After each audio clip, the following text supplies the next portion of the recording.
lost the election and lost the argument, the butthurt left and the rigged media is desperate to salvage some scrap of credibility. So they've decided to create a new panic over so-called fake news, pressuring Google and Facebook to take action against fake news websites. Oh, and when they say fake news, that includes any reporting or opinion that contradicts their leftist narrative. The blacklist that all the mainstream media websites are circulating as the official designation of what constitutes fake news includes InfoWars and Breitbart. Well, imagine my shock. But this list of fake news websites, it had to be created by a reasoned, level-headed, impartial source. There can't be any bias involved in this, right? Wrong. It was created by a radical leftist safe space social justice warrior assistant professor who describes herself as a feminist activist and who supports extreme left-wing groups like Black Lives Matter and Occupy Wall Street. Well, imagine my shock. So the media is circulating a list of fake news websites created by an incredibly biased left-wing social justice warrior,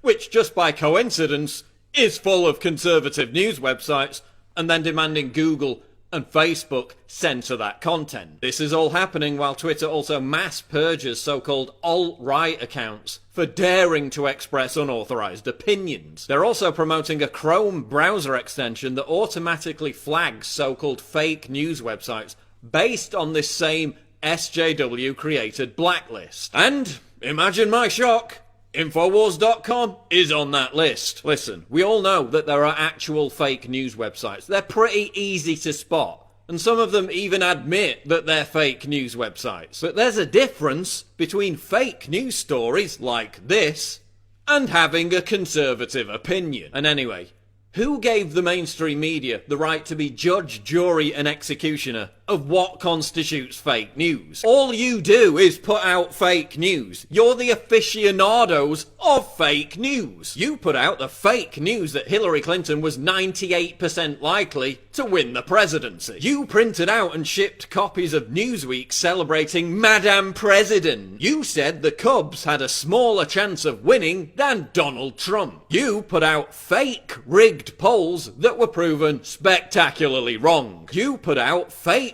rape stories that ruin people's lives over and over again. You fake interviews with your own cameramen claiming they're anti-Trump protesters. You create fake narratives like Trump being responsible for violence at his own rallies when it was DNC-funded agitators all along. By this measure, nearly every mainstream media outlet should be put on a fake news list. Oh yeah, and when some fake news website puts out a fake news story, the worst case scenario is that someone makes some ill-gotten advertising dollars. When the mainstream media peddles fake news, like the fake news story that Saddam Hussein had weapons of mass destruction, hundreds of thousands of people die. You're the fucking experts at fake news, so how dare you accuse us of being fake news? And why the hell should anyone trust you? As WikiLeaks exposed, you're not the Fourth Estate, you're a public relations front for the Democratic Party. You lost the argument, you trashed your own credibility, and now you're trying to resurrect it by claiming that everyone who beat you is fake news. Give me a break. No one trusts you. That's why you have to resort to dirty tricks and censorship, and it's not going to work. Because you suck, you lie, and everyone knows now that you're fake news.